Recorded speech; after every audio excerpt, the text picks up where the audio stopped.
Hello and welcome to our Fund the Trader interview. We are back and prepared a special interview for you. Today's guest is the well-known Bernd Skorupinski, who started as an engineer, but thanks to his out-of-the-box thinking, now he is managing more than $4 million funded accounts in Dubai and his own registered trading campus. If you are interested in another success story like this, click here.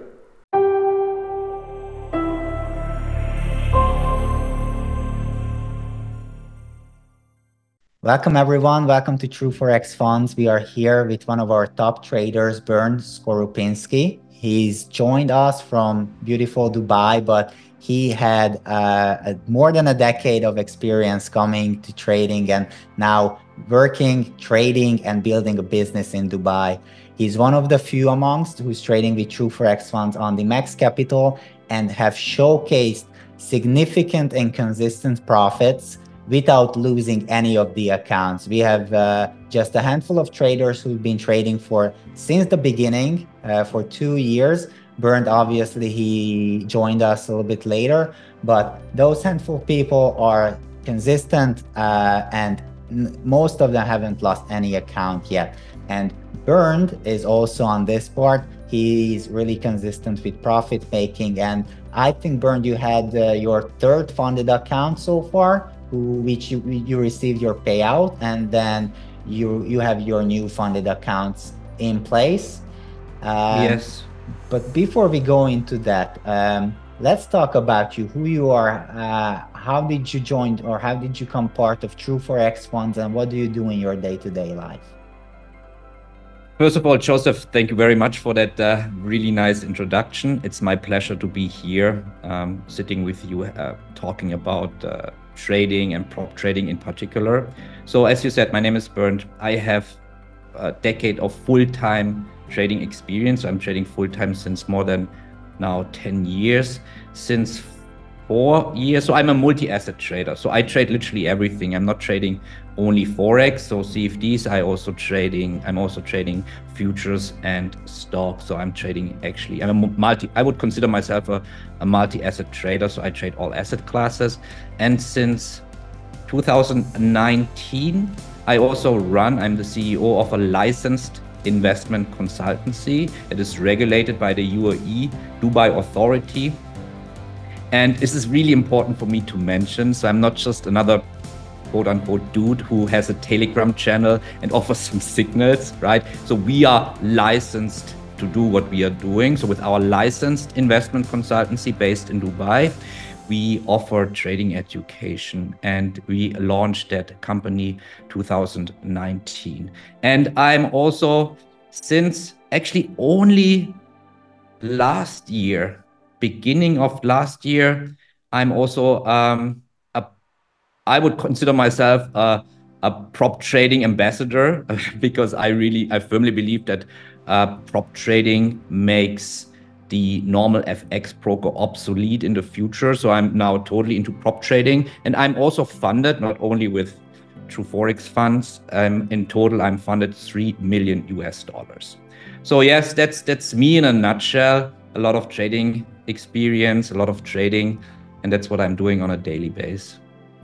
Bernd, before we continue on, I just want to tell everyone that Bernd has a max capital with True Forex Funds, and he consistently makes profits with us.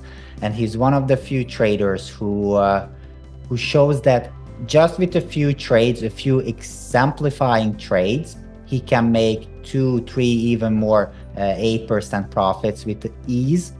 And you don't need that kind of multiple confluences, if I'm right, to get into a trade. You don't need to trade every single hour. You don't need to sacrifice your life and your work-life balance. All you need is a good strategy, a simple good strategy, a good mindset, freedom to think about what the market can be doing in the future, and then the execution. And with a prop firm like us or other prop firms that you're trading with, you have the tool of a capital that acquires you to trade on a larger scale. So that's true, and that's a good point that you mentioned that. So some people ask me, what kind of trader are you? Are you a scalper? Are you a day trader? Are you a swing trader? In general, I don't like this classification because either you are a trader or not. But if I have to make this classification, then I would consider myself rather a swing trader, as you said. That's what we're teaching in our academy, in our school as well, because at the end of the day, everyone has obligations, social obligations, a job, family, kids, has to go to school, right? That kind of scalping, day trading approach, what we found is not really practical, and it's not really sustainable for a person, because at the end of the day, you don't want to replace one 9-to-5 job with another 9-to-5 job. And this is what you mentioned, that trading can exactly bring that kind of time aspect into the equation, where you can generate more time for yourself. And time is priceless, right? Time is priceless at the end of the day. And this is what we provide with the kind of trading approach that I trade and that we teach basically our students. Talking about time, Bernd, it took almost a decade that you're in trading. What was the first step? What was your motivation into getting into trading? That's a really good question. And to simplify that question in one word, it was pain. I think everyone, you could change the word pain for change, because I think everyone goes into trading because they have certain pain in their life, or they want to change in their life. And everyone that I've talked to, they have different kind of pain points. My pain point more than a decade ago, when I started trading, was my corporate job. I hated my corporate job. So this was my pain.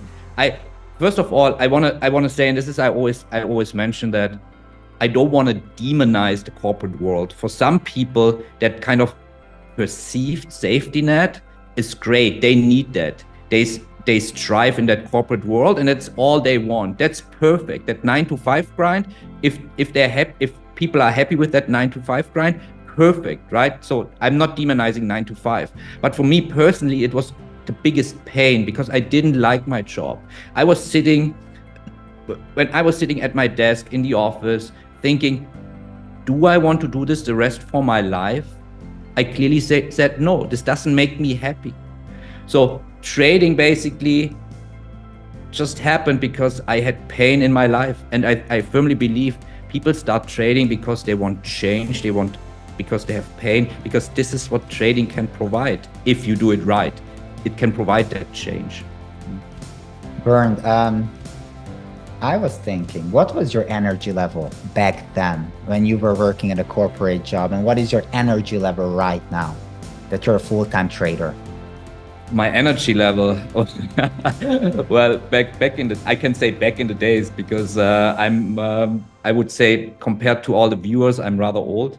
I'm now, I just turned 40 this 2 months ago. So that's why back in the days, I would say I was really drained.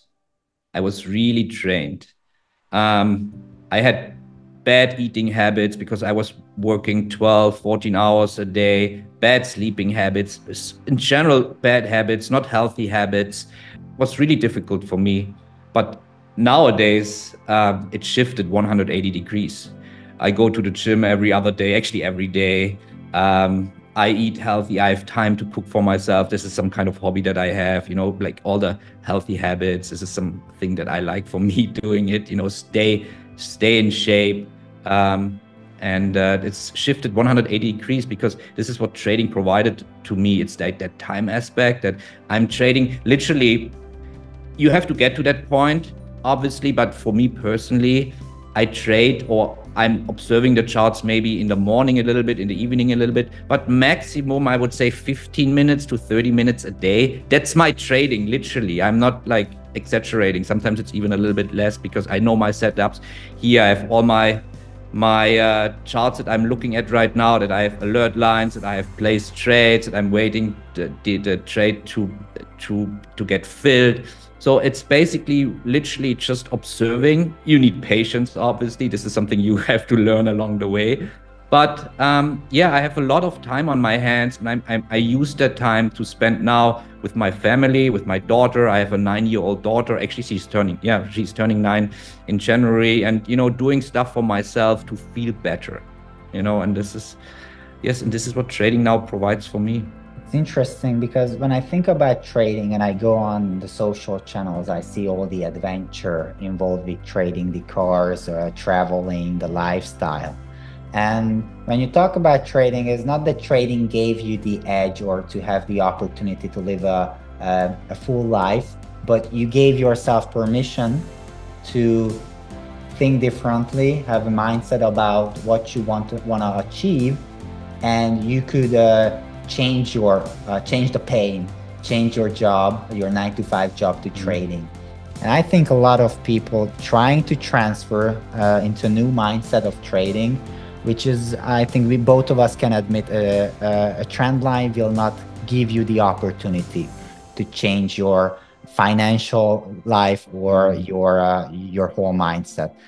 What can you tell us, anyone who want to change, what type of mindset or what should they approach? So it's also a really good question. So especially in the prop trading space, I see now a lot of people handling that or using that prop trading as more like a lottery ticket, as a casino, to get funded really quick, get maybe one payout that is a lot, and with that big payout they solve all their problems. I'm just exaggerating a little bit, but that perception of people, that's what I realized, that people don't want to acquire the skill of trading. They just want to get funded. Hey, can you get me funded? Hey, this is the last step. This is the last step of the equation, right? The first step is you need to get skill first. So in terms of mindset, we have to set a scene here. Trading is a profession like any other profession, like being an engineer, like being a doctor, like being a lawyer, like being a pilot. It's just another profession, being a trader. All right. So if you are aware that this is a profession, then the next step is, this is a profession where you are your only employee. You are the only variable in the entire equation. Since you're the only variable in the entire equation, you are running your own business, so you are an entrepreneur. So in the beginning, it's a startup, right? You are trying to establish a startup. As we know, a lot of startups fail, right? So because they don't have the skill yet to make this, to grow the startup. So you have to acquire the skill. And to acquire a skill in any profession, now I can say people have to use common sense, because to acquire skill in any profession you will not acquire skill in a 7-day course. You will not acquire skill in a 2-week course. You will not acquire a skill on YouTube. You will not acquire a skill by reading a book. This is like using common sense, right? So you have to acquire that skill. There are certain ways to acquire skill, and then basically this will take time. And then people ask me, how long will it take? How do I know how long will it take, right? There are so many variables involved, but at the end of the day, when it comes to becoming a professional trader, 12 months is nothing, right? To acquire skill, 12 months is nothing. So people have really to have that mindset of, hey, I want to start that business. I want to be like a professional trader, starting this profession, and then this is the foundation, and this foundation cannot be flawed, if this makes sense, right? And then they have to have all the traits to run a profitable business, right? Business owner. They are business owner at the end of the day, right? So this is really, really important lesson, I think, from a mindset perspective. As I understand, you have developed the online trading campus, which lays down the foundation of your whole strategy. Before we go into the strategy, that what you do on a day-to-day life to get the execution that you have, can you talk about what is the online trading campus? Because, the next part of our conversation will be all about the charts and all the nitty-gritty stuff. Yes. So obviously, Online Trading Campus, this is basically our licensed investment consultancy that we use to offer trading education in Dubai, but we offer that globally online. So we have our own platform. It's a social trading platform. So all campus students, all campus members, however you want to call it, they have lifetime access. So this is the first pillar. This is really important, that everyone who enrolls and becomes a student have access for life. Because again, I don't believe in some kind of learning a skill based on a subscription, learning a skill based on a 7-day course, learning a skill on, I don't know, 2 mentoring sessions, and then go out and try yourself. Good luck. Good luck. Bye-bye. You paid. Good luck. This is not how it works. So everyone who becomes a student, they have lifetime support because they have their lifetime members. So this is the first pillar. The second pillar is we offer live trading on a daily basis. Myself are doing the trading as well. I do, for instance, some, we call it funded trader weekly outlooks, where I literally present my trades on the chart to the students, and they can basically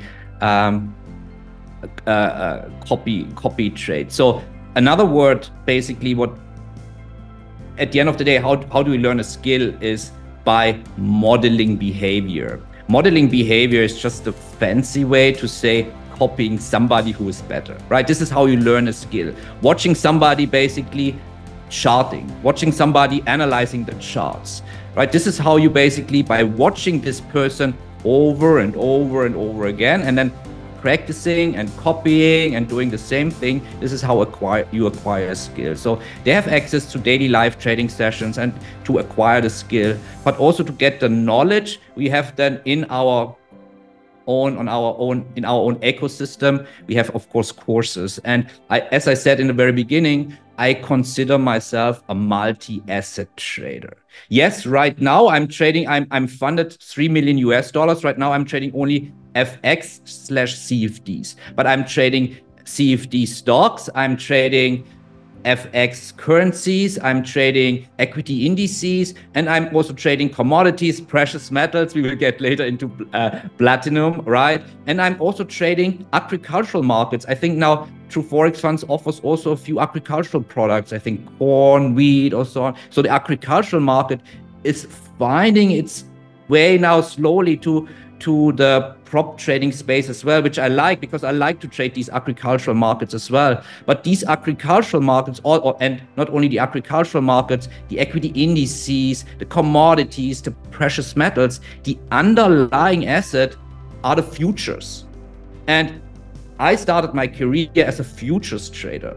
So I learned everything based on futures. And this is where I still do my analysis on the underlying asset. We will go there in a second. So basically, what we teach you is not only trading FX, we are trading to teach you multi-asset trading, futures, stocks, CFDs/Forex. Yes, at the end of the day, you will only trade CFDs, but your analysis will happen on the futures, on the underlying asset, because this is what moves the market. And so people have to become expert in all these asset classes, tend to use also cross-asset correlations. This is really important. If you want to be a complete trader, when people say I trade only one market on one time frame, this is to me, this is complete BS, right? This doesn't make any sense whatsoever. So to be a complete trader and a consistent profitable trader, you have to understand the entire market and to use these cross-market correlations. And therefore, you have to become an expert in all these markets, asset classes. But at the end of the day, yes, and trading only prop trading that I do right now as well, can be done easily. Well, not easily, but afterwards, after a while. Bernd, if this makes sense. It sure makes sense. It makes a lot of sense. Before you start running, you have to start walking, and then running will become easy and easier. Yes. Bernd, can you share us, where can we find you? What is the website? What is your YouTube channel? Maybe if you have an Instagram channel, where can everyone? So yes, my YouTube channel, just type in YouTube my name, Bernd Skorupinski. Also on Instagram, Bernd Skorupinski, and our licensed investment consultancy is called onlinetradingcampus.com. Onlinetradingcampus.com.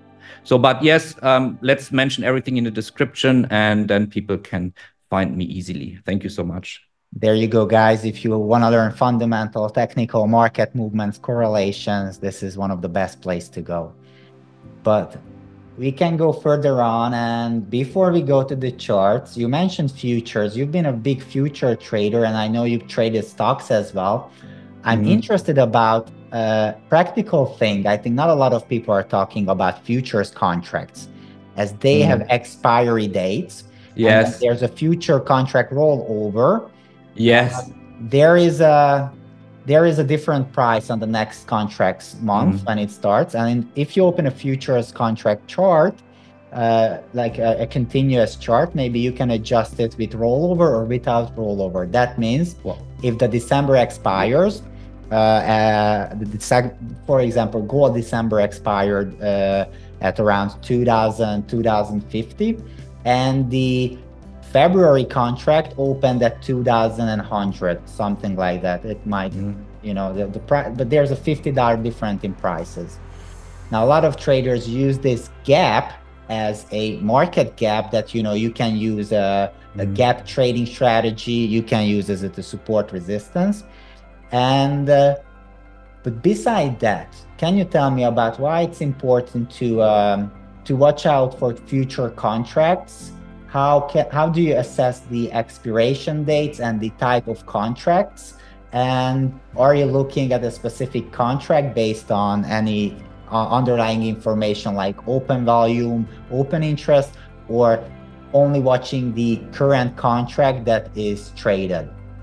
Or do you have like an assessment in futures contract? Because yes, Joseph, I have to tell you, I'm surprised, because you might be a futures expert, because the audience, what you just mentioned, they have a lot of question marks over their head. It's like for them, it's very overwhelming, I assume, because you might be an expert in futures, but hardly anyone is. But I love to get into that discussion, because that's exactly what I'm doing.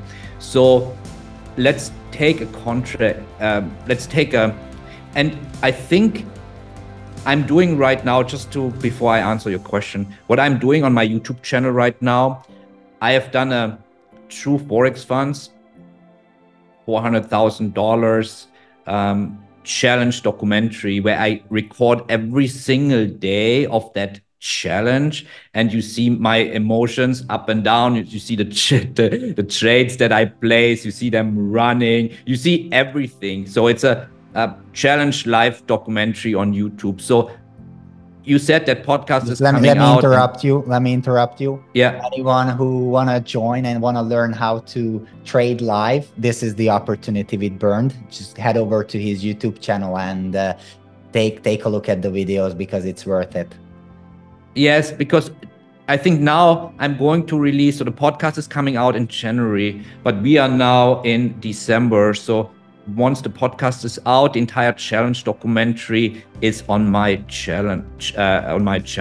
So in week 3, I think, if I'm not mistaken, this is exactly your question. I'm going to explain there more in detail on the gold trade, because what you said, that difference between, you have futures adjusted charts and then you have futures unadjusted charts, and the rollover gap is only visible on the unadjusted chart, but not on the adjusted chart, right? So that's a big issue because of the price difference. And then you have to trade XAU-USD because you're trading on a prop firm. So you have basically almost 3 different charts for the same product, right?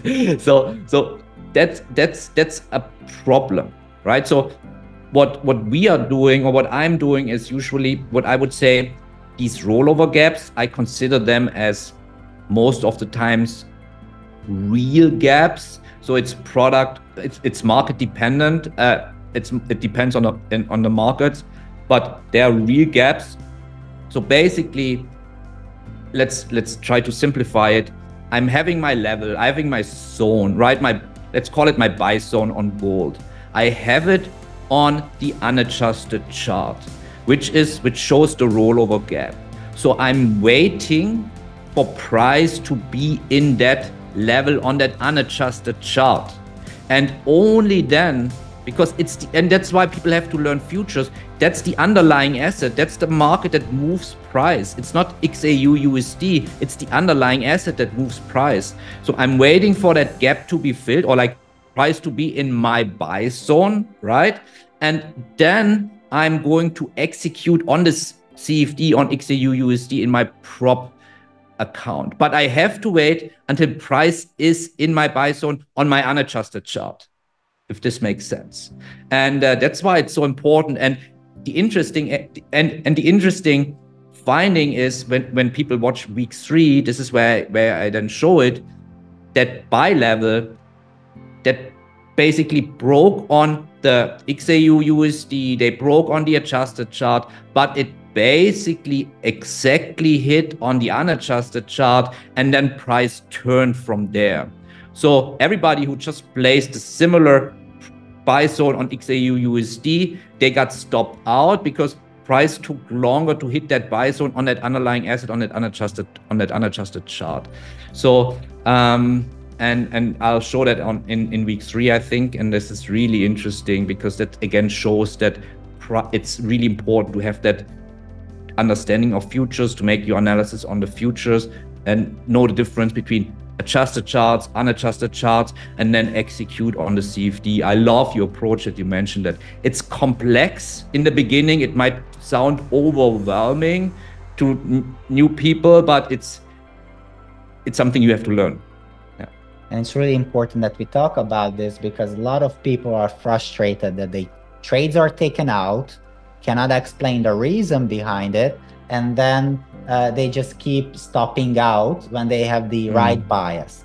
And especially during rollover, and not just even rollover, yes. The futures market and the futures contracts are traded at a totally different price from the spot market price, and might also have different type of movements, maybe larger, smaller in volume, in pip size. And then this can have of any one props trading account. When one contract is moving more, the other the CFD product isn't moving that much, and then you maybe don't get filled in.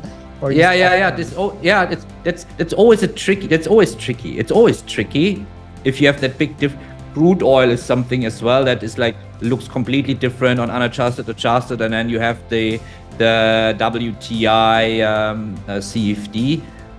But yes, that's why it's so important to have like that knowledge. This is knowledge to understand how to read unadjusted, how to read adjusted, and then how to apply it on the CFD. And then you have to learn the skill how to do it. But first you need to have the knowledge that that even exists. A lot of people are not even aware, I assume, or I know. Bernd, what type of platform do you prefer watching futures contracts? I'm using TradeStation. Because so TradeStation is a platform that someone can download and fund himself as a broker? Yes, so let me explain. So I'm not affiliated with TradeStation, but I'm using TradeStation from the very beginning when I started learning trading and learning trading futures and stocks. So I'm using TradeStation literally since forever. So, and also we have our own, and we get into this in a bit, we have our own proprietary indicators that we developed. So, and we coded them on their coding language, which is called Easy Language. That's their own coding language. And so we use TradeStation. On TradeStation, our indicators run, and this is what we use to analyze all markets, not only futures, but also stocks and also the currency market. So this is where we use. So TradeStation I use for analysis purpose, and then just execution on MT4, MT5, in this case MT5, and that's it. Yeah. Bernd, I want to ask you one of the biggest mysteries in futures trading. I don't know if anyone talked about this before on any of the YouTube. Please ask, please. I love to talk about futures. Bernd, are you familiar with barchart.com? Yes. This is where you see all the rollover dates and expiration dates, first notice date, and all these kind of things. Yeah.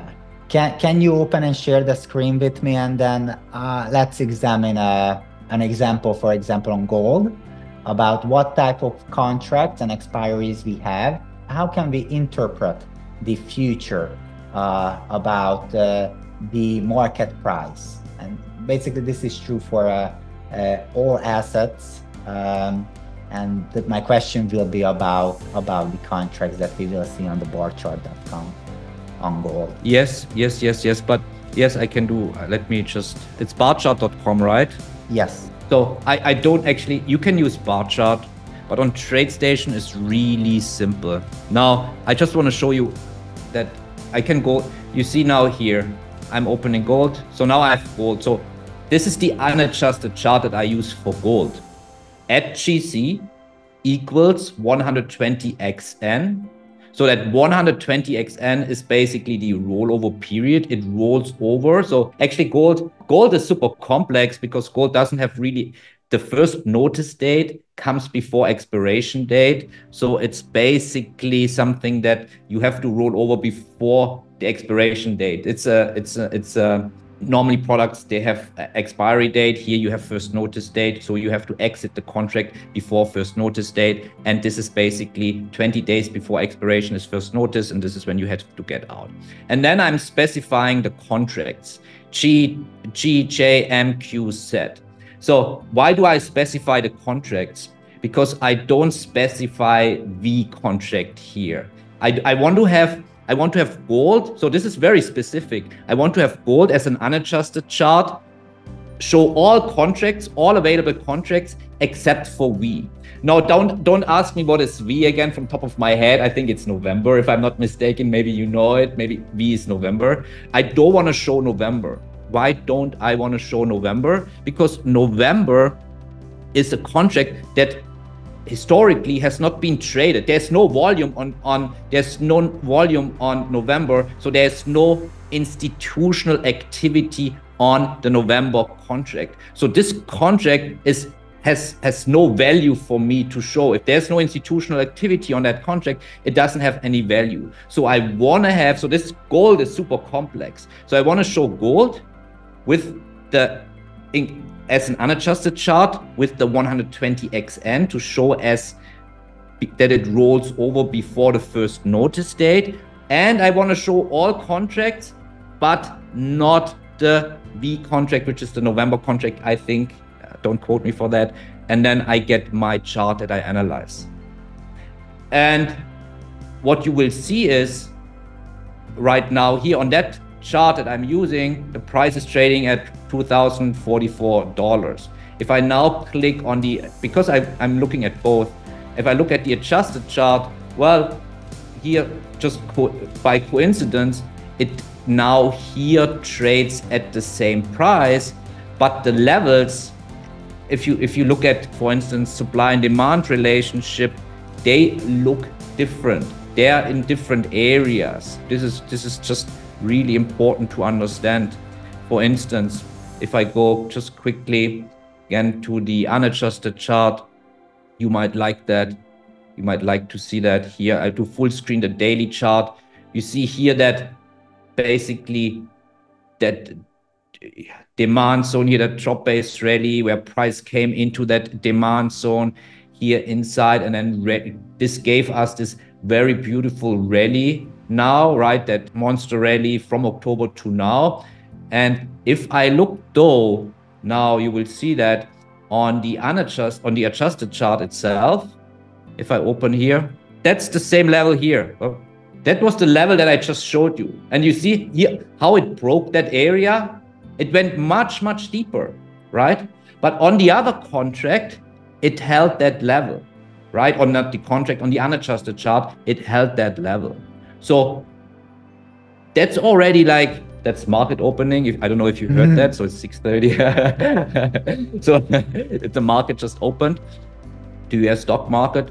So that's the difference that you have to be aware of, that you have to take into account when trading. I know this might be super overwhelming for most people, but it's something you have to learn if you want to trade these markets professionally. And you see right now here, if I just do at GC, I know here on top, this might be too small, but I know that right now the front month, which is the contract that is been traded, is the February contract. This is the contract right now on gold that has the most likely the highest volume, and so on and so forth. But yeah, this is super complex, and this is how we have to do the analysis. But yeah, gold is super, yeah. specific in that sense as well. But it was worth mentioning that we talked in the beginning, like you were long since November, right? And then if you trade a CFD and then there's a spike that you were not anticipating on your futures contract, it can take you out, or even have your max daily loss. Yes. If you over leverage. And most people, most probably, you know that you have all the data. Most probably a lot of people experienced that kind of massive hit when this happened. Yeah. Can you tell me that this is a normal market occurrence, or this is a manipulation of the, I don't know, market makers, or what is this? This is during that period of time. It's just a norm. It's gold is always bullish at the end of the year. This is like, I always like to trade precious metals. That's why you have seen me trading platinum as well, and during the challenge also gold and silver as well during the verification process, I think. So this is a normal movement during that particular time. This is usually always, but I would say nothing in trading is always, but it's very, very likely that during that period of time, November, December, January, February, this is where gold is usually, or all the precious metals are usually bullish. This has something to do with seasonality. I think gold usually, I would say usually, or almost all the time, the contract change is always positive, so it gaps up, I think most of the time. So that's a trading information. I don't know how to say it, but I know. I'm not aware. I'm as I said, I'm looking at the adjusted and unadjusted charts. I'm never looking at the single contract itself.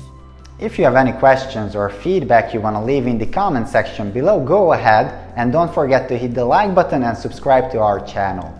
But we made them objective on the chart here, so you can basically have an objective mechanic approach. So this is my first step. I'm looking at these three tools here that we call campus valuation. So it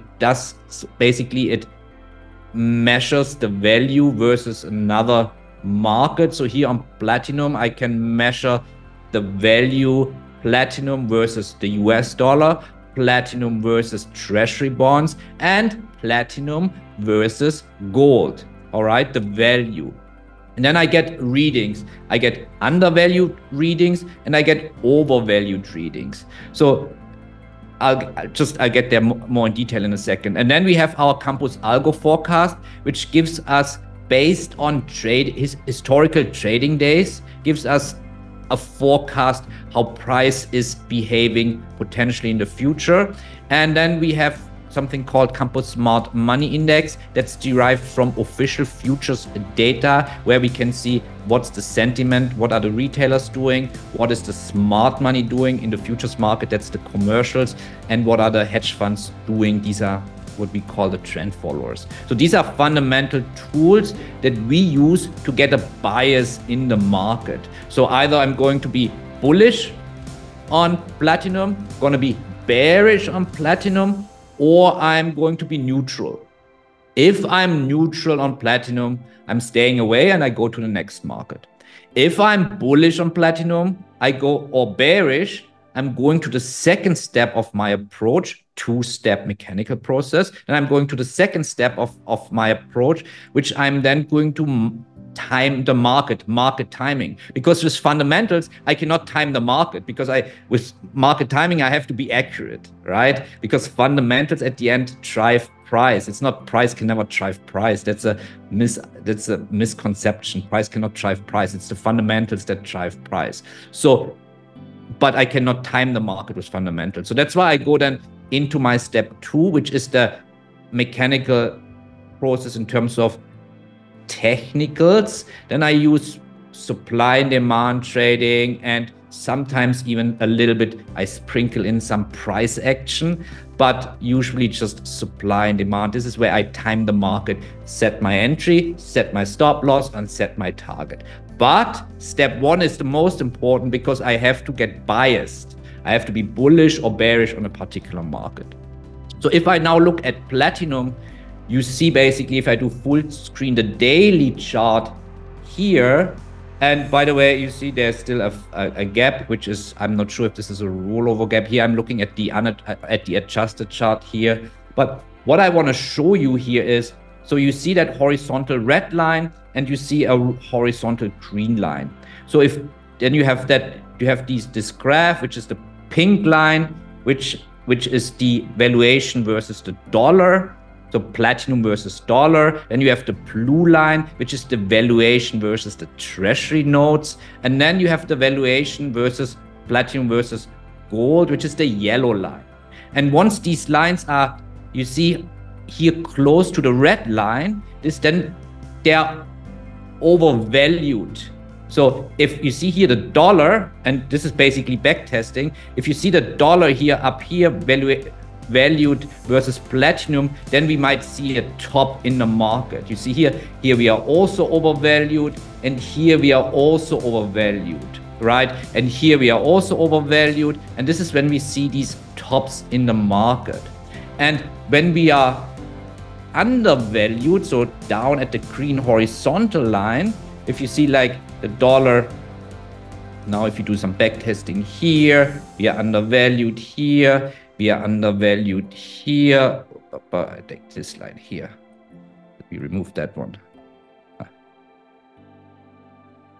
And we are undervalued here. We are even undervalued. You see, even in that downtrend, you get once you're undervalued, you're getting these moves higher. We are undervalued here. We're getting this move here. So basically for me now, just based on valuation, I'm waiting for the dollar to be undervalued versus platinum, and then I am biased towards buying platinum. So price is always secondary. The tools tell me when I have to be bullish or bearish on a particular market. So this is our valuation tool, very powerful. And then we go into our seasonal forecasting tool, which you see here, current price. This is current price. You see what the tool, and the tool is, that's why it's not an indicator, it's a forecasting tool. It gives you a forecast into the future, what is very likely to happen with platinum. So you see that the forecasting tool, if I now move that vertical line, you see here makes the bottom around I have a date for you, 21st of December. So that's a potential bottom on a platinum. So I know now, okay, I have to wait for valuation dollar to be undervalued. I have to wait for that forecasting tool to give me a bottom here as well, roughly around mid-end of December. And then the last fundamental tool is the smart money index, where I open here the weekly chart. This is what I get from the weekly chart. You might know it. It's derived from the COT data. You know the COT data, right? I mean, you're a futures expert, of course you know COT, right? So, but that tool that we developed is derived from the COT data. That's why you have it. You see commercials, retailers, speculators, and hedge funds. So can you tell us, our traders, what is a COT report? So some people might be watching this for the very first time. Yes, so COT report. So everyone who trades futures, so again to simplify, everyone who trades futures, large volumes, large contract size, are required by law. This is really important to mention. Are required by law to once a week to submit their volume, their traded contracts that they traded in the futures market. And this is split into three parties, basically. The one party, what is called commercials, are the producers, are basically the companies who produce something, right? So, and then you have the hedge funds, which we consider them the trend followers. And then the rest are the retail traders. But the retail traders, obviously, they don't have to submit data. I don't have, if I trade three futures contracts, I don't have to submit my data to the COT commission. Basically, what they do, they take the total volume of traded contracts on platinum in this particular week. Then they deduct the hedge funds, they deduct the commercials, and the rest are the non-reportables, which are then equals, because they are so small, they are then considered the speculators, the retail traders. But what is really important, the takeaway here is it's required by law that everyone, all the big players who trade futures, have to submit their traded contracts to the CUT board. So that's why this is data that is fixed, right? That's fundamentally valid. All right. You can see actually the real traders, like real executions contracts that's traded either for buying and selling, and like, are the producers are selling, or are the hedge funds who want to trade the trends are selling, and then what's their intentions for the future? Exactly. And how we look at this data is basically looking at in relation how, for instance, now what we consider the smart money is the commercials. They cause the shift in price, the trend changes, so to say. So I look at this, how the commercials, the smart money is behaving compared to their previous behavior. So are they bullish compared to their previous behavior, or are they bearish compared to their previous behavior? And what I see here is, and the blue line here represents the commercials. If I look at this week versus April, they're bullish.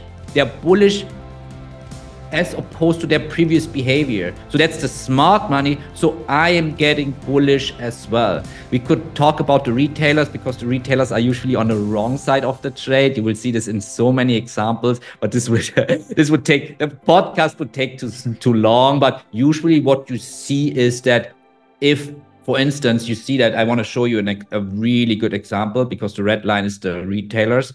Look at this. This was the Corona low, right? This was the Corona low.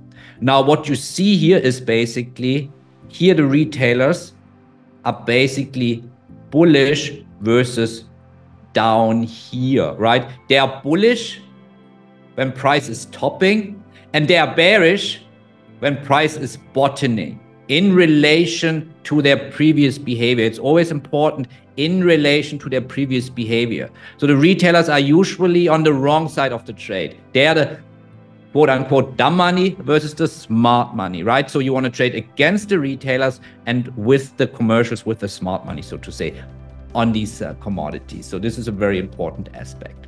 So these are my three tools that I look at. Smart money index, Campus Algo forecast, and valuation. And you see right now, okay, smart money is bullish. I have my seasonal sweet spot mid of December, and then I wait for price to be undervalued. And then once this happens, I'm bullish on platinum. And then I go to the second step of my process, where then time the market with supply and demand. But only once, I would say, to simplify, once I have my checklist and I can check all the marks on my indicators, perfect, I'm fundamentally bullish. Now I can time the market on platinum, if this makes sense. It sure does. Before going to the next step, and not telling too many secrets, can you tell us what is the Campus Algo forecast deriving data from, or how does it work? And yes, all of that is proprietary information, so I can, but it's basically a seasonal tool, but not based on calendar days, because calendar days is flawed. It's based on actual trading days. So because that varies as well. And and then we added some other things to get a forecast as well, because you see here, it gives us always, if I do full screen here, it gives us always a forecast. So here this is current date, and you see basically how it's supposed to behave.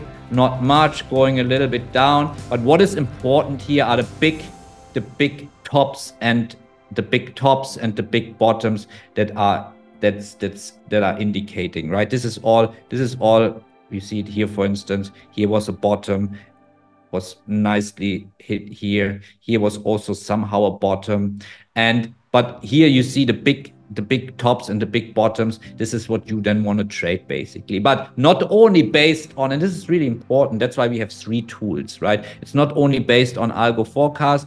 If you would never buy, for instance. Now we have here that seasonal low, right? We have here that seasonal low coming in around 21st of December. If you are overvalued around the 21st of December, you would not buy. But if you're undervalued and you have that seasonal low, that's where you can pick up the money. So to sum it up, you don't use any indicators, so-called indicators like crossover, moving averages. Exactly. No, nothing. Nothing conventional. No. So these are really proprietary tools that forecast you, give you the data about what people are actually doing in trading. All our students get access to that, by the way. And all your students get access to it. So if I want to go over to the tools that you're using, and with TradeStation in place. I'm as a futures trader, I know about the time and sales window in TradeStation and also about market depth. Do you use time and sales and market depth? Nothing like that. No. Not has any use for me, no. And you trading mostly on the daily and above? Daily and above, yeah. I time my trades on a daily. So for instance, here on Platinum, if maybe mid of December, if we are undervalued and price comes all the way down here, then this would be a demand zone, for instance. Now, full disclosure, right now, it's just a zone, right, without any value. But if we come down all the way down here and we are around that sweet spot, we are undervalued, commercials are anyway, the smart money is bullish. If we are undervalued, we have that seasonal sweet spot. And then I would put my stop loss below. I would put my entry here, stop loss below, and then I would set that trade and leave it alone. And you see, and that's what I mentioned. Sorry, Joseph, to interrupt you, but you see here, the Platinum has bullish. You see here, the forecasting tool. It's like until mid of February. That's what you asked in the very beginning. You see, so I'm very bullish then Platinum until mid of February. This is when price is supposed to top. Basically, we've done a 3-month worth of working in 5 minutes or so. That's the point. That's awesome. And when it comes to market movements, like I personally, I look at the rhythm of the market. How is the rhythm? How is the investors interpreting the market? When I talk about rhythm, I look at, is it in a fast trending environment? Is the retracement coming back to maybe if someone uses a Fibonacci tool, then to a Fibonacci level 38.2 or 50 or 61.8? Do you take after executing the trade, of course, and you mentioned about taking a trade for several weeks, maybe past the bi-weekly payout date, like, do you factor in the rhythm of how soon it will get to your take profit area, or what will the market, how will the market move until it reaches your take profit area? Yeah, this is something that you cannot influence, where you don't have impact on, right? It's, again, I would then use basically, most of the times I would use my tools like valuation. If I buy undervalued, if price is overvalued and I see that this has this statistical significance, that if we are overvalued, price turns again to the downside, I would get out of the trade, right? I would not be greedy to hold this longer.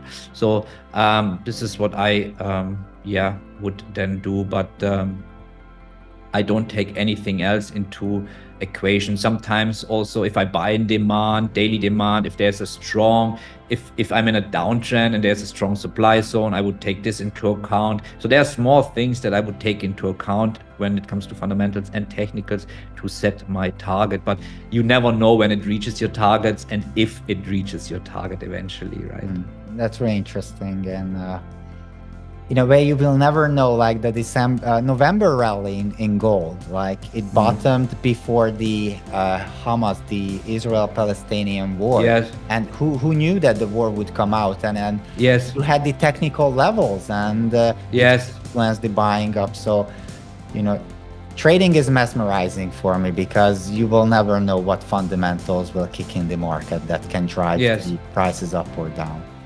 Yes, but I also feel like, all these news events, what you just mentioned, that's just perception in people's, it's just perception, right? Some people say that's bullish, For gold, other people would say war is bearish, like this. Everybody has a different perception when it comes to news. That's why I would never ever take news into my analysis approach. Why? Because it's subjective. News are completely subjective, right? So, and we said we have to establish that to become consistent in our approach, we have to be objective, and news is perceived subjective. So news, I would always put in brackets. That's at the end for the media to use the news and explain why a certain move happened, right? It's always, the news are the best hindsight traders that exist in the market. It's always, that's why X, Y, Z happened, but they cannot tell you before. But that's our job, to tell what happened before and what causes that then at the end of the day, what's driving the price and why is accelerating the move. We couldn't care less. I want to go back to your platinum trade just one more time. Absolutely. We are trying to pick the bottom, but does the overall economy influence? For example, platinum is a product that's used in various industries, and does supply demand factor in to your trading? You mean like physical supply and demand? Physical supply and demand, exactly. Yes, I mean, look, this is all shown in the at the end of the day, this is shown on the COT, in the COT data, right? Because the commercials are the producers. They create supply and demand because they produce. They need the platinum to produce. So they tell me if they are bullish on that market or bearish on that market. And this is what I can use objectively to analyze and then to make a conclusion. I don't have to go into a report and look up some data and then, interpret, is this bullish, is this bearish, and read different comments from so-called economists, if what they think. No, I look at the COT data, the commercials tell me whether they are bullish or bearish, and then I have my objective take on that market. Bernd, in the beginning, we talked about the correlations between markets. Can you touch a little bit about how do you interpret the markets nowadays in 2023 December, and how do you adapt your strategies to different market scenarios and conditions? So actually, these are two questions about, first of all, the correlations between markets. How do you see them? And how do you adapt your markets, how to adapt to different markets? Yes, that's a good question. So correlations by itself, I don't take so much into equation. What I do is, let's take the equity indices, for instance. All right. So we have our valuation tool where we can, hey, what's the value? Is the dollar undervalued, overvalued versus certain markets, etc. But when it comes to correlations, I like to look at market cycles in general. So for the equity indices, I look at election cycle, and the election cycle is split into 4 different cycles. So right now, this year, we're in a pre-election cycle. 2024 is the election cycle. Then 2025, we have post-election cycle. 2026, we have mid-election cycle. And then again, everything starts again, pre-election, election, and so on and so forth. So we use these cycles also on top of normal seasonality, because these cycles look different, and the market itself behaves based on the cycle behavior, so to say.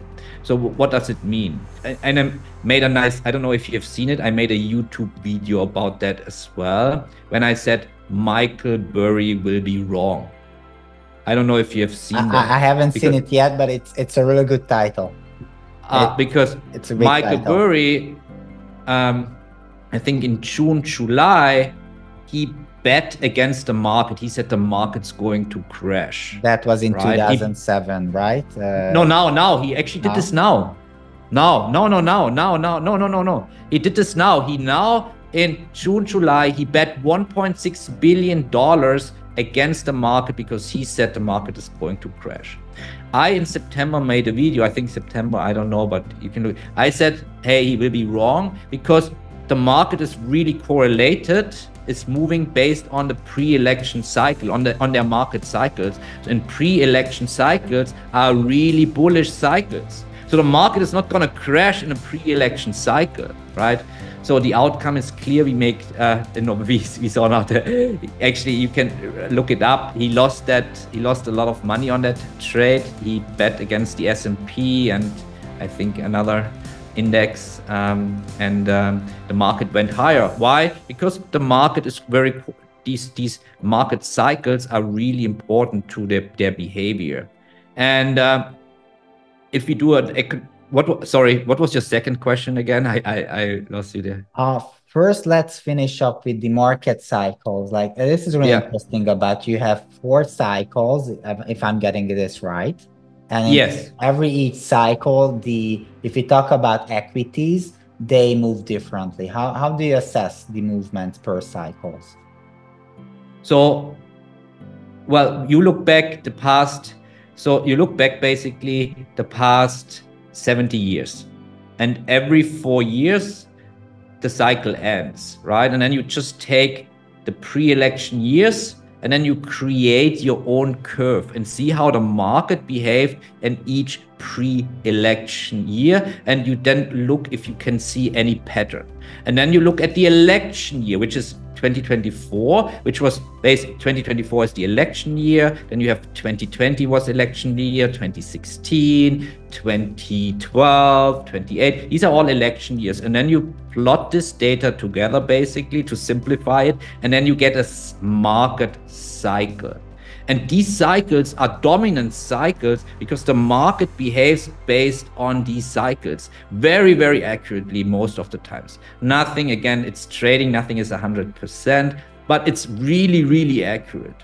And if you have all these crash prophets saying the market is going to crash this year, it was just nonsense, just BS, because pre-election year is one of the most bullish cycles. And next year, by the way, bullishness is supposed to continue. The next crash, I would only expect, and this is on record now, I would expect only end of 2025. Next year, the bullishness continues. So now as well, if we do a market forecast, basically, I would clearly say now, if you look at the equity indices, we're gonna dip now until, make a small dive until maybe the next buy point is actually the 14th trading day of the S&P, statistically speaking, the 14th trading day. Wait, I made some notes here.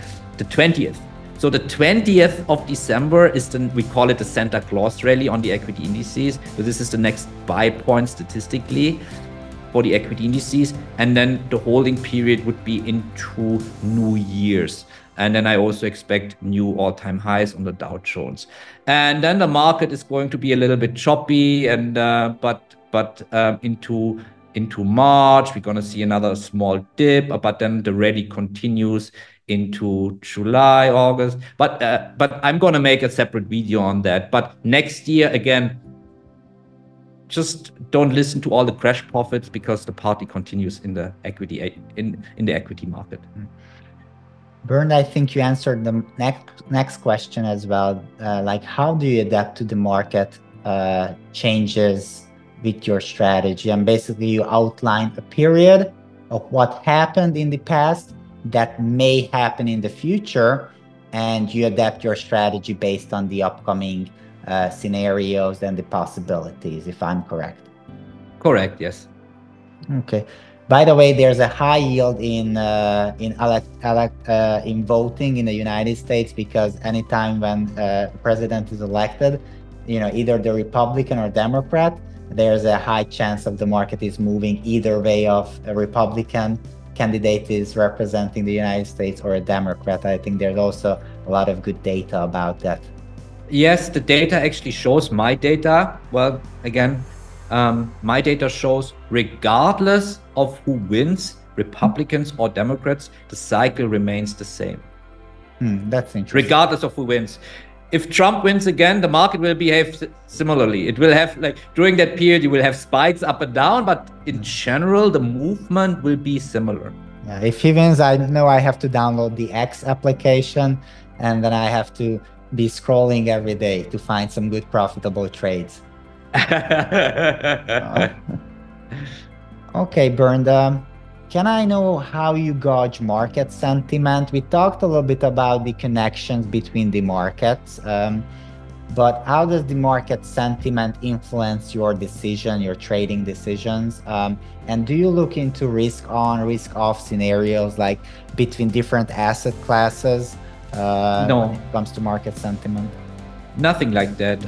I mean, basically, literally, what we just went through, the platinum trade, I do the same thing for all the markets.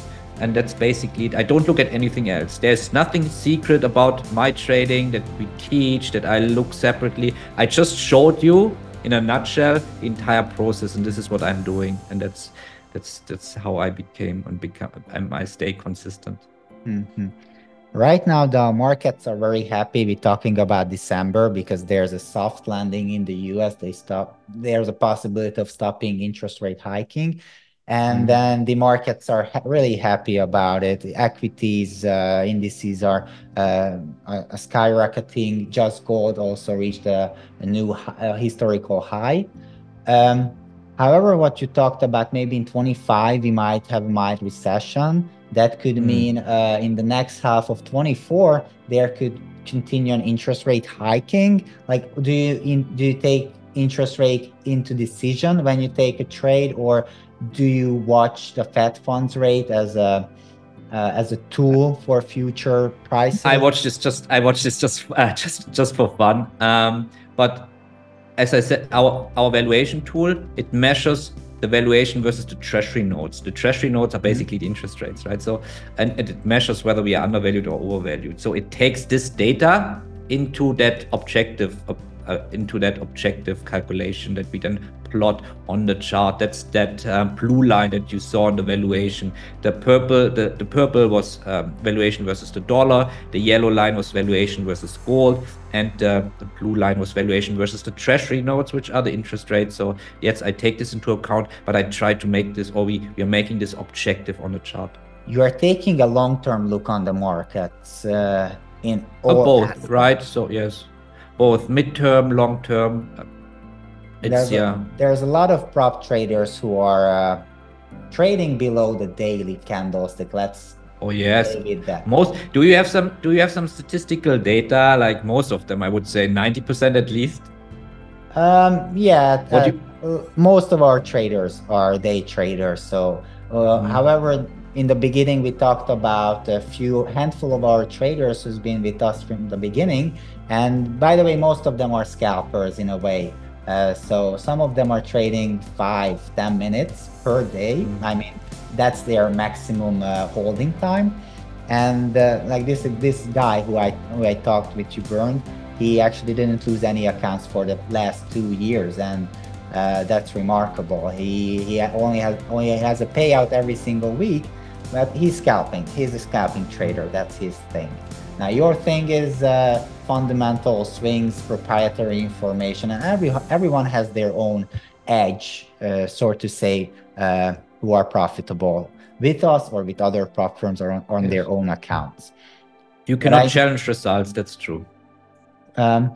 What would your advice be for anyone maybe who's on the other end, who's scalping, who's taking day trades, and still want to make it with the big guys like you, who have a consistent track record without losses and can confidently, with a spare of your time next to managing a business, trade on a pretty high level? So are you taking into account, would you say this person is already consistent or not yet consistent, if this person is a day trading and scalper, or not yet consistent? A consistent trader. Yes. With scalping. Okay. And consistency means that he's making some money. However, get some payouts, yes. Still losing some. So he's at break even, a little bit above break even. But the ultimate goal would is to change the 9 to 5 to a full-time trader. However, with the current pace, he cannot, because he's at a break even or a few percent up. He want to turn it into a 4, 5, 6%. What would be your advice to this guy? Yeah, I mean, at the end of the day, what I would call in general milestone planning, it's you have to you have to at some point of time. So it's not about taking more. So to make more money in general is if this person wants to gets rid of the rat race and wants to become a full-time trader, what they need to do obviously is to make a decent income with trading, regardless of approach. They have to scale up their funds, right? They have to first start with a 50K True Forex funds account, and if they are profitable, they have to move to 100K, and then they move to 200K. If they have a strategy that is consistent, right, and they make a little bit of money, that's all they need. Because to make more money, don't change your running system, don't take more percentage risk, don't take more trades. It's always quality before quantity, right? So it's really important. Don't take more trades, don't change anything. The only variable that you have to change is you need more funds, right? And then you can scale up your business. But regardless of strategy, regardless of approach, I always say to do scalping in general, it's hard, if not impossible, to scale your account, to trade high capital. For instance, I have now 3 million in prop firm capital, right? So if I take 1% risk across all my prop firm accounts, I take $30,000 risk per trade, right? So I cannot take $30,000 risk on a 5-minute chart, right? So I go to P and I lose maybe $30,000, right? I don't know if anyone can cope with that. I cannot, right? So that's why I think the more capital you get, you should also move to higher time frame trading, because it's just a natural way how to evolve. If this makes sense.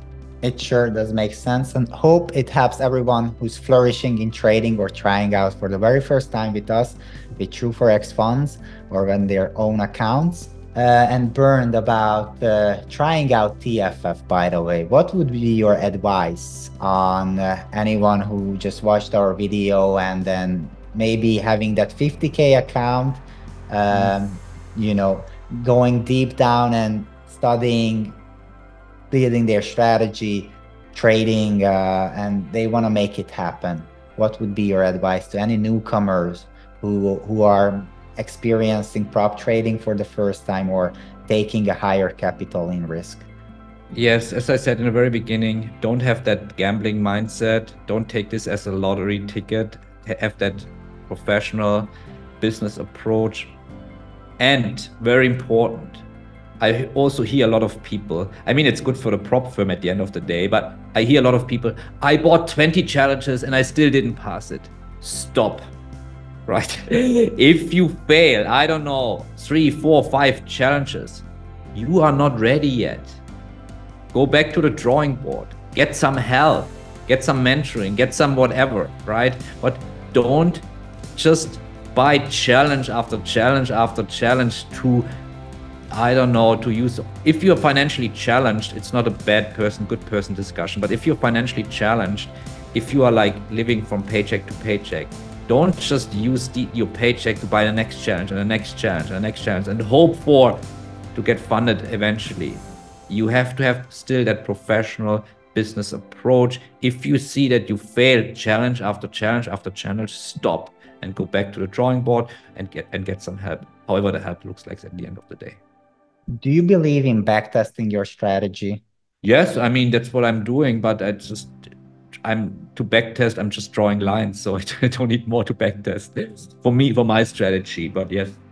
I mean, there's both. There's backtesting and there's forward testing, right? There's not only backtesting, you have to also have some, that's why a trade log is really important, right? A trade log is really important, that you log your trades and that you can really establish what you're doing, if it makes sense, and where you can tweak it a little bit. So it's like the backtesting, yes, just in general to get an idea.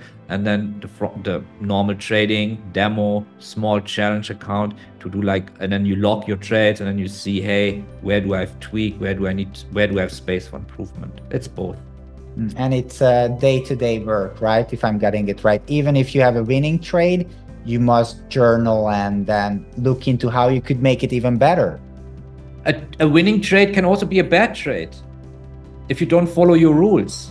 Very simple. It's like, you know, a winning trade doesn't mean it was a good trade. It means you were lucky, maybe. There are a lot of lucky, you know, in the market. It's like I can close my eyes and just press the buy or sell button, and I can be lucky because it's a 50-50 chance that I'm going to make money or lose money, you know? So a winning trade doesn't make you a good trader. It might be you still flawed. You know, it's about the consistency, trade over trade over trade. Have a sample set of 20 trades, 30 trades, 40 trades, and then you can make a conclusion. But, you know, a winning trade must not be necessarily a good trade. It's really good that you outlined that a winning trade might not be a good trade because you get that dopamine effect or that rush when you make some money. And then you think, I've proven myself with a profit that my strategy works. And it might not be the case. Yes. Well, absolutely. That, especially this happens, you know, when you have like these lower time frame experience, when you have that dopamine rush, right? And you need to have that rush again and again. It's like a truck. It's like, you know, you're sitting in a slot machine, right? Literally speaking. You mentioned about not risking or not losing that many accounts. You know, I had interviews before previous and people who made it in prop trading. They also went to the same mistake, that they bought a lot of accounts and they practiced on a prop firm account. And, you know, they admitted that the mistake was to go back test, refinalize the strategy, and then come to maybe a 50K, 100K account, and then scale it up eventually. So that's a really good advice.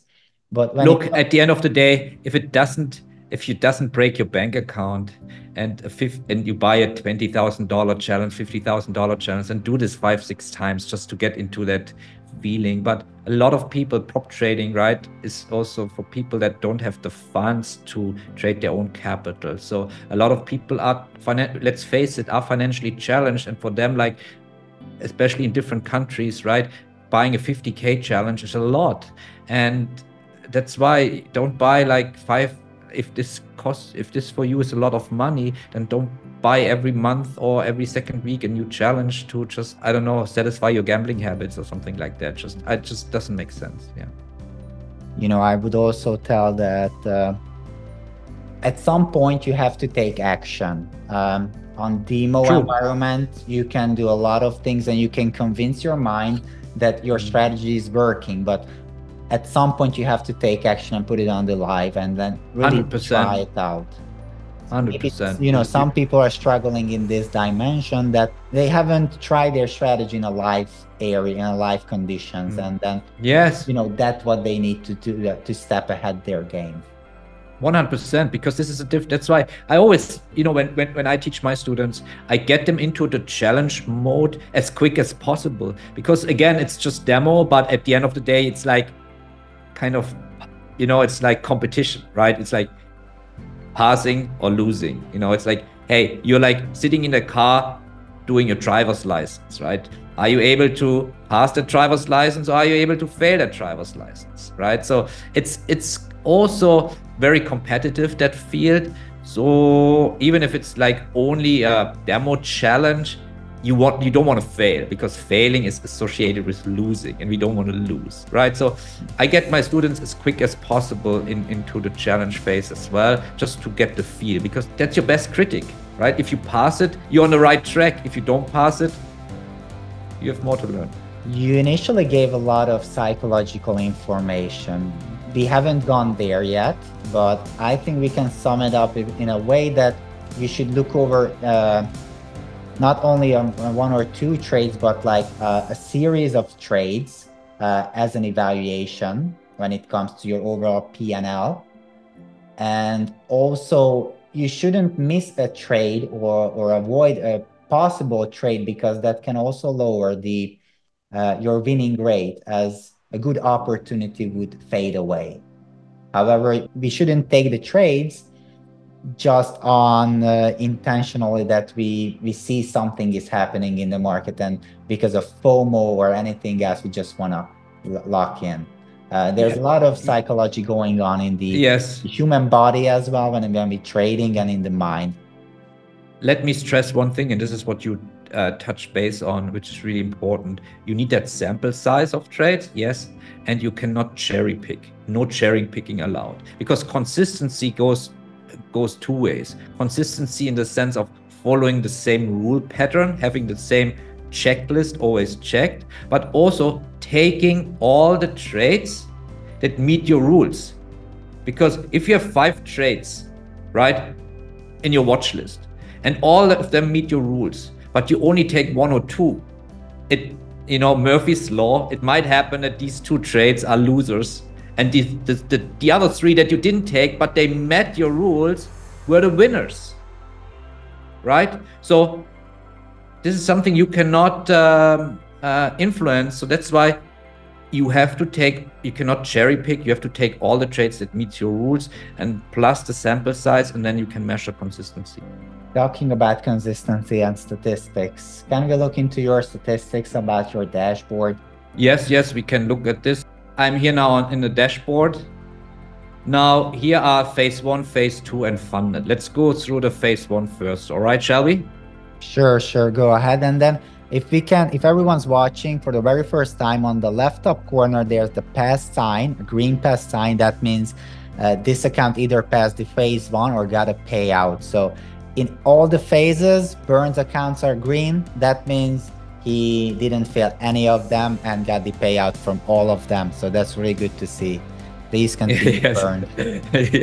Thank you for mentioning that, right? So, but what I would like to, because this is like, so you have two phase 1 accounts, which is 200K accounts, overall 400K max allocation on TFF. So if I click on my account stats, what you see here is what I want to show is 3 trades, but what I want to show is actually, where is it? Here, the win rate, 100%, right? So 3 trades, all winners, challenge passed with 100% win rate, right? And that's because you are waiting for the perfect setup. I'm waiting for the perfect setup. Press this out that you are patient for that. But I passed the challenge in 16 days only, right? It's not that I had to wait like 60 days or so, right? It's like I passed it in 3 weeks and 1 day. So 16 days. So it's not that I need to wait super long. So it's 16 days to pass a challenge. I think is still manageable. Everyone would be satisfied with that. Yeah. If you look at the second account here, account stats, you see obviously, because I copy my trades then, right? And I don't take different trades, wouldn't make any sense. But you see that here as well. It's the 4 trades, 100% win rate. If I then now move to, so this is the first phase. Then if you look at the second phase, that's the verification. So we just talked the challenge. Now let's go to the second phase. Let's look at the accounts stats. And you see here, I don't know how long it took me here. I really can't remember. But you see here, I took 3 trades to get to the 5%, right? It is. And I also have 100% win rate also on the verification stage. And on this account, I think on the second account, it took me a little bit longer because I didn't close 1 trade. Because you see here, I think I had, how many trades I had in the previous, I can't remember. 3. But anyway, I had to take 1 more trade because I didn't close on the second account on time, but you see also the win rate here. And if you look at my payouts, you see that here as well. You can then hide this most certificates. I wanted to show the certificates, right? This is passed, and then you have here the payout certificates, which are here. So now I merged both accounts. I just merged both of them. So I'm now having 1 400K account because I don't want to have so many multiple accounts because I copy all my trades manually. So you don't use an expert advisor, a copy trader bot? No, not copy trader, but I'm using I'm using a position size calculator as to calculate my position size, and then because I have different accounts, I have two 1 million accounts, 2 400K accounts, 1 200K accounts. So I don't trust these trade copiers. I'm still old school. I want to have my position size calculated with position size calculator, and I do that in my accounts. All right. Thank you very much for sharing your dashboard and all these great statistics. We could see that, your holding time is anything 24 hours and above. So with anyone who has a 9 to 5 job could easily execute the trades as you don't require that much of a screen time, if I'm getting this. Yes, absolutely. And that's realistic for everyone. You know what I mean? Like, regardless whether you have 9 to 5 job, whether you go to school, university, side hustle, family, you're an athlete, whatever you are, it's hardly anybody wants to sit, 8 hours in front of a candlestick chart and, press the button constantly. It's just like, I wouldn't want that, to be honest.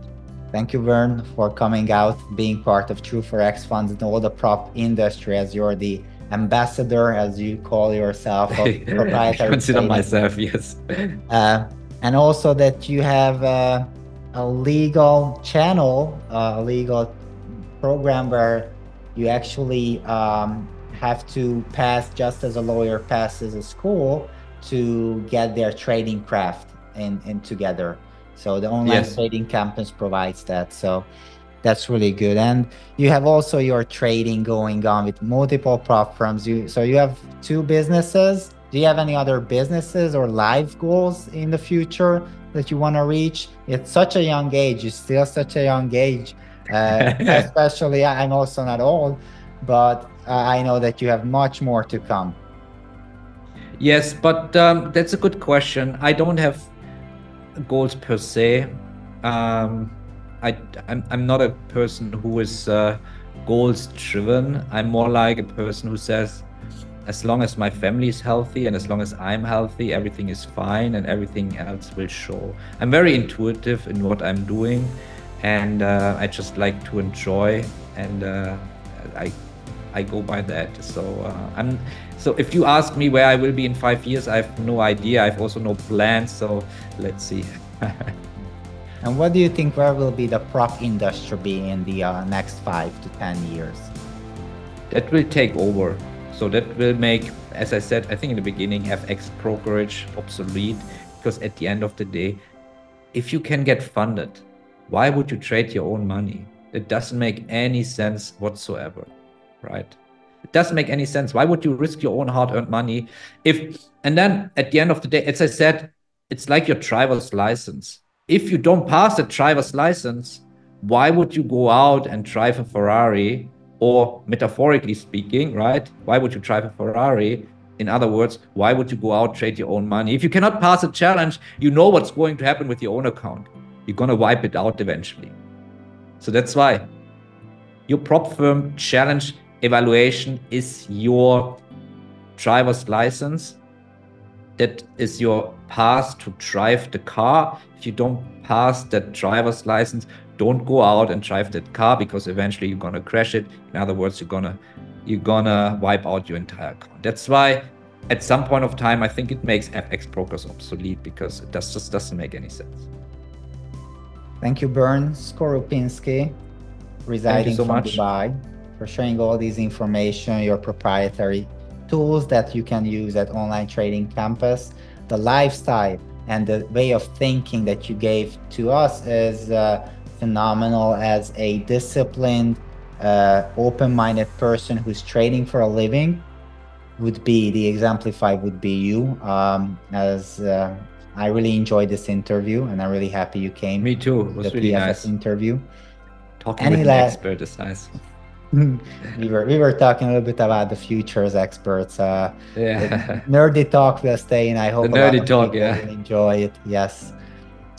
Bernd, any last word, shout outs for our viewers and audience who watched this video, or thank someone who helped you throughout your progress? Well, no, I'm to be honest, I'm really happy that True Forex Funds gave me that opportunity, that because they provided me these challenges to make that YouTube live challenge documentary. So it's a really nice collaboration as well, in the sense of I got these challenges and I make that YouTube challenge documentaries. That's great. And so far, that's why I jumped on that podcast without hesitation. I have only really good experience. I say that. I mean, yes, we are sitting in that podcast, but that's really, so far, really there's nothing I can complain about. So kudos to Forex funds, really, really great experience so far. Thank you, Bernd, and we wish you the best in your educational and trading endorsement and environment. Thank you so much, Joseph. Have a great day. You too. Take care and have some good trades. If you enjoyed this video and found it helpful, be sure to hit the like button and leave your feedback in the comments below. For more success stories that can help you become a better trader, click here. If you're interested in our educational content, click here. And of course, if you don't want to miss out on any new videos, don't forget to subscribe here. See you in our next video.